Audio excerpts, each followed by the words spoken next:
We are Rebecca and Lisa, the hosts of Fluentish, the podcast, a show all about learning and loving languages. We are also the sister team behind Little Crab Educational Press, resources for teaching and learning languages made with joy.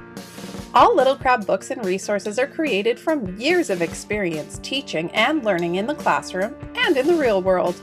In this series, we are bringing you the story behind some of our signature products.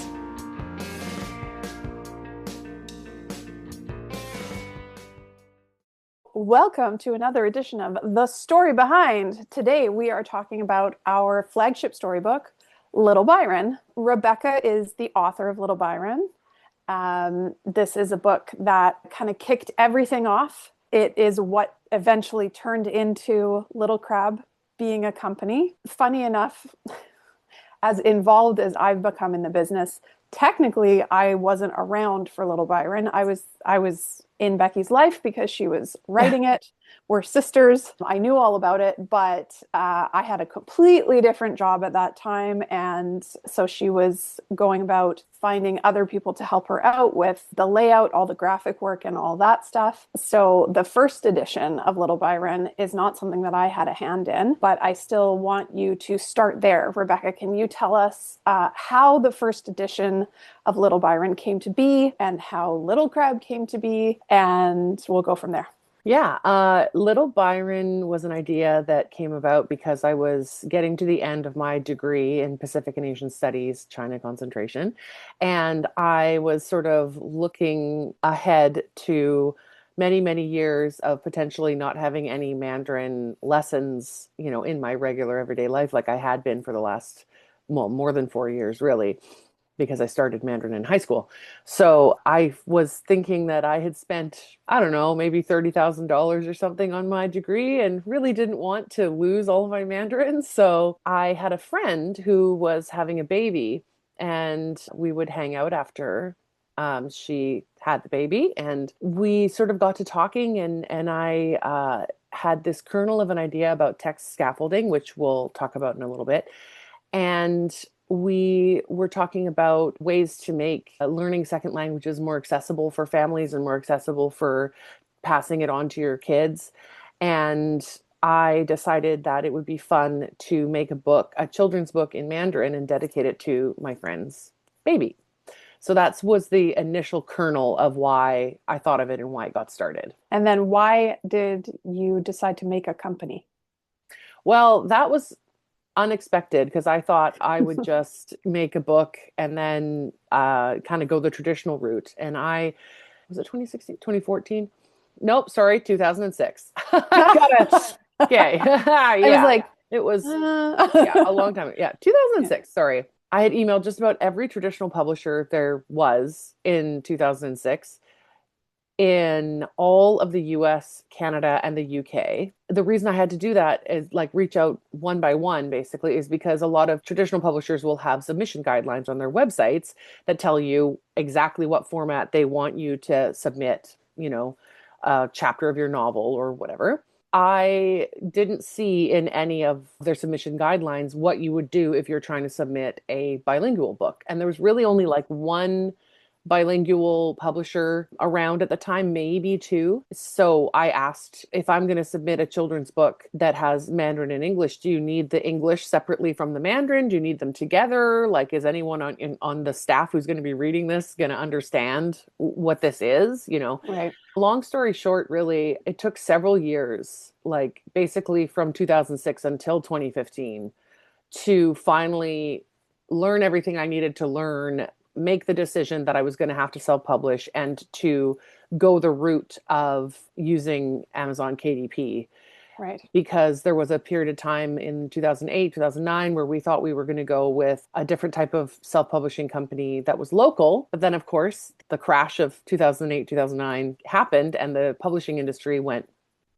So I had that option kind of evaporated and I had to kind of go back to the drawing board and learn a lot about the publishing industry.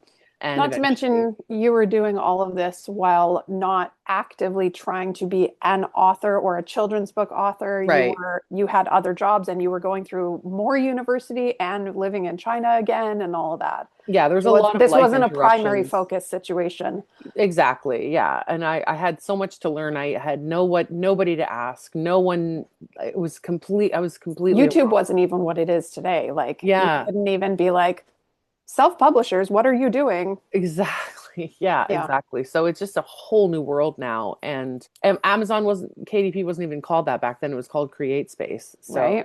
So I had to realize that I needed to have a company because the way that it's set up in the US, if you are selling things across the border or whatever, then you need to have tax withholding. It's a boring thing. Hmm. But basically at the time, in order, actually, that's the other thing too, is back then they would only send you checks Right. if you sold books. And so I had to receive my first few payments for sales of Little Byron via check from CreateSpace. Right. And in order to receive that check, I had to have a company. So that's I why mean, I ended up. essentially, yeah, you basically, because you weren't going the traditional publishing route, the company got established as Little Crab Edutainment Hmm. so that you could sell the book, so that Yeah. you could sell it yourself. Yeah. That brings me to wanting to talk about why start at children's book. I mean, obviously we said already that a baby was the inspiration for the book, but she was, by the time it was actually being made, she was well into her like mid childhood, like almost Yeah. teenage years kind of thing. So one reason for it, but I know that as a language teacher, you really tout the benefits of utilizing children's books or children's TV shows as kind of a starter vocabulary, like an introduction to vocabulary. Children's books obviously deal in simple sentence structures, basic grammatical forms, and a lot of basic grammar, basic vocabulary, like Hmm. foundational sort of Yeah. words. That was obviously like one area that you wanted to lean into a little bit. And you've mentioned it already. Little Byron was the first storybook of ours to utilize text scaffolding. We have an explainer video that illustrates exactly what text scaffolding is and how it works, how it functions. But can you just kind of give us a little quick rundown of why you came up with the concept, what the general benefits of text scaffolding are? One of the things that I noticed when I was learning Mandarin back in high school and university is if people found out, especially Chinese people found out that I was learning Mandarin, they were absolutely gobsmacked and like could not believe it. There were also other people like who were not Chinese or didn't have a Chinese background who would express like great surprise and express an opinion like, "Oh my God, that sounds impossible." Like Mm-hmm. it's almost like it's a Martian language. It's so couldn't be further from English. It's Right. so hard. And I'm not saying that Mandarin isn't hard going from English Mm, to Mandarin. Of course it is, but I felt like people were exaggerating that, like, or they didn't know, right? That mm-hmm. actually there are a lot of similarities between English and Mandarin, especially when it comes to the more basic level. And so I wanted to write a book that showed that there are sentence structures that match up completely. So the one Right. that I always say is the subject, verb, object sentence structure is very common in English. I Mm-hmm. like you, subject, verb, object. And in Chinese, it's 我, which is I, 喜欢, which is like, 你, which is you. So they have subject, verb, object as well. Does every single Chinese sentence follow a similar English structure? No, but there's a lot of them that do. And there were things about Mandarin as I learned it that would remind me of English. And I felt like there were more connections between the two languages than one would normally expect. And I wanted to produce something that would show that's a fact, so that maybe people would be less intimidated to try starting Mandarin. And I also experienced frustration when I was studying Mandarin, where I would be in a book or a textbook. And, like, for example, with a textbook, you'll usually have like a dialogue or something like Mm, that. And then you'll have a set of words that are supposed to be the new words. And a mm, lot of the time, I would read, my textbook and get to a word I didn't know. And then I would go to the word list of the lesson, and there'd be all these words in the word list that I already knew, and the word that I needed wasn't there. Like Mm. it's always very frustrating when you're like, those are not the words I need, And so then you end up leaving the book and you're going to your dictionary, you're going to check the flip to the back of something. Right. And it just slows you down so much. And I just really wanted people to be able to just open a book, get into it, and read it all the way through, even if they didn't know the language, and see the vocabulary, the answer on the same Right. page. And so that's what text scaffolding allows you to do is you don't have to leave the page in order to know the meaning of all the words that are on the page, give or take a few of the sort of like articles, particles, function word type things that are maybe don't exist in one language or the other. Yeah. But at least the way that text scaffolding is set up, you can see what words are important and what words are less so. The point is mainly just so that is to not get tripped up as you go along. Right. And the other benefit of it as well is, I mean, living in Canada, we grew up around a lot of families that like our friends were either first generation Canadians or maybe second generation Canadians, or they were new immigrants. You know, we heard a lot of accents growing up Mhm. from everywhere. And one of the focuses of our company now really kind of grew out of one of the solves that text scaffolding provides, which is if you have one parent from one culture and one parent from another culture, and you want to be able to share the book and be together, or the parents are trying to learn the language of the other parent, not having to leave the book, having everything stacked together just makes it a more family inclusive experience. Yeah, and also another thing that we did was Little Byron was the beginning of this, and we're going to continue it through all of our storybooks that we do provide a glossary, but the glossary is a complete glossary. It has every single word that's in the story Word for in the word. yes, in the order in which it appears. So if Right. we had a sentence like once upon a time there was a dog named Spike, Stress. Okay. yeah, uh, then it would have once and then upon and then time, etc. And of course, if a word that has already shown up comes again, then we don't repeat it in the glossary. The glossary only has the words show up once each, but they are still in order. So it's Yeah, actually kind of funny. The glossary at first reads a bit like the story because very much. none of the Yeah. words repeat right away. So Yeah, yeah, yeah. yeah. So it's very thorough. Like I just wanted the book to be almost like a capsule book, like a book where you wouldn't need to go get a dictionary app or you wouldn't need to Mhm. go get a book dictionary. You wouldn't necessarily have to ask somebody what something means because the information is available within the book itself. One thing that I don't think we've talked about anywhere else, so I do want you to just talk a little bit about it here, if you can, is you introduced the idea of Swiss cheese learning Hmm. to me, and it's definitely tied into text scaffolding. So the reason we're talking so much about text scaffolding is because Little Byron was the first storybook. It basically was created as a way of implementing text scaffolding because that idea almost came first. Hmm. And then the idea of doing some introductory vocabulary came up. Little Byron's target vocabulary is numbers, and we're going to have future books that deal with some other vocabulary that is similar sort of level for someone learning a language for the first time. Just a little bit more about text scaffolding. What is Swiss cheese learning? Swiss cheese learning is when you know like 75% of what you need to know, but you know that there's this important 25% that's missing, and therefore you feel like almost fluent, but not really, which happens to everybody in every Mm-hmm. language. But with Mm-hmm. Mandarin, what's interesting is that there's kind of multiple components that you need to be able to recall or use in order to say that you're fluent when it comes to specific word, like any word. So, Yeah. for example, because characters are part of Chinese, sometimes you can look at a character and know the meaning in English, but not know how to pronounce it in Chinese. So you could read it, but you can't say it. Then there's other situations where you've heard a word and you know the meaning of the word verbally, but you've never seen it written down, or at least if you have, you don't realize that you have, and Right. therefore you can't read it or write it. And so there's different combinations of those things when it goes from English to Chinese and Chinese to English, and pronunciation versus reading versus writing I that can make read it, but I don't know what it means. I can read it, but I can't say it. yeah. I can say it, but I don't know what it looks like. Yeah. Yeah, exactly. So that is a big challenge of Mandarin, I will say. I certainly have not like filled in all of those Swiss cheese holes in over the years, because it's kind of impossible to know what you don't know and Yeah. go back and study it all the time. You just have to kind of, you know, write down whenever you notice something that you really want to retain and Yeah. then incorporate it into your review. So, you know, in order to sort of remedy Swiss cheese learning, I try to pack our storybooks with as much accessible information as possible so that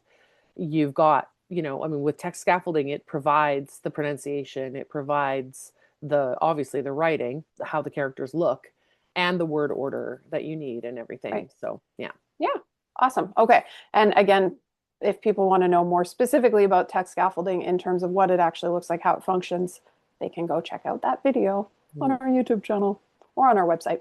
So we sort of vaguely mentioned earlier that Little Byron is part of a series. It's the first book in a series. We have not, to the date of this recording, produced the next books. We do have a little teaser of the art for the next friend that Byron is going to encounter, in the vein of like starter vocabulary being present in a lot of picture books, children's books. Can you give us a little sneak peek of the vocabulary for the next two books that we have written? First, I'll say that I wanted Little Byron, the children in Little Byron's series, to reflect the multicultural makeup of the average Canadian classroom. And so the plan is actually that Little Byron is the main character of the first book. And then in the second book, maybe not the main character, but the character who takes the front seat is going to be a friend of his named Little Tanya. So you can see starter illustrations of Little Tanya on our website.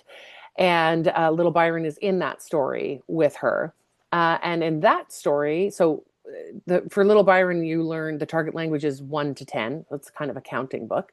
Mm-hmm. And then in Little Tanya, it's going to be learning colors. In the third book, there'll be another character introduced who's got a different heritage. It's probably going to be a little boy. I haven't named him yet. But Tanya and Byron and this kid are going to have their own adventure. And the book will be teaching prepositions of place, be learning, you know, in, at, on, under, that kind of stuff.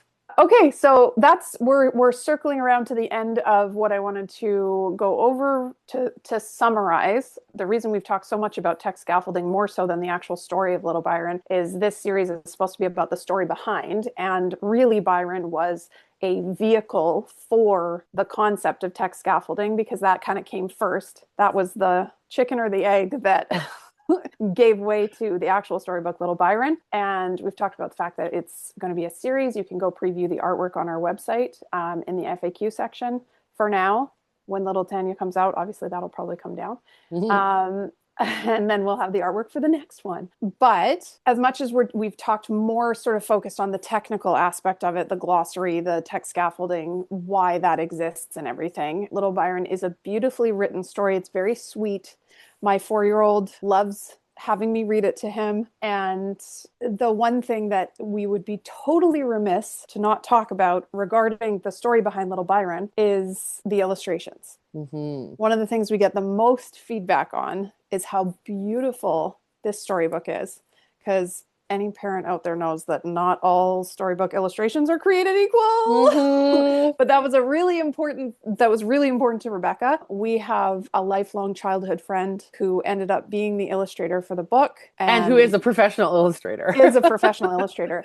Yeah. Will be the illustrator for subsequent books. So Little Byron is illustrated by Michaela Maidment, and MichaelaMaidment.com. MichaelaMaidment.com to check out her current work. Text scaffolding is something Rebecca mentioned we're carrying through all of our storybooks. So we have another storybook out right now called Let's Pretend, illustrated by another friend of ours who is a very talented illustrator, Matt Wooding. Mm-hmm. That's pretty much everything that I want to talk about. Is there anything else that you wanted to put out there for now?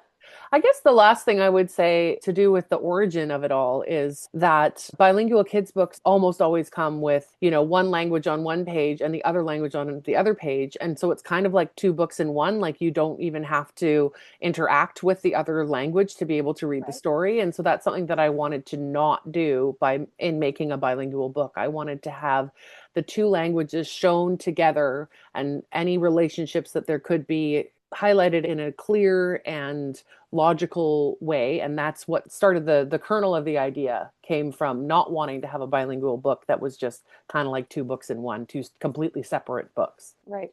Oh, last thing just popped into my head. Yeah, if you're wondering why we're called Little Crab, Oh yeah. Sandy the crab, our company mascot, shows up in Little Right. Byron Yes, and he's will a little continue to Easter pop egg. up. Yeah, he's an Easter Yeah. egg that'll continue to pop up in subsequent stories, and you can see Sandy all over our website. Do Yes. Yeah. you want You to give can us a little, what's Sandy's voice? Do you want I to do need a it? sentence to say like, Hello, I'm Sandy the crab. hello, I'm Sandy the Crab. There you go. So have that in your head anytime that you look at our logo. Okay? Love you. Bye. That's all for now. Love you. Bye. We hope you enjoyed this little peek behind the curtain. To learn more and to shop this and all the awesome products we make for you, whether you're already a language lover or just language curious for now, visit littlecrabpress.ca, resources for teaching and learning languages made with joy. Unstick the teeth. Oh my God, I literally can't feel my entire leg.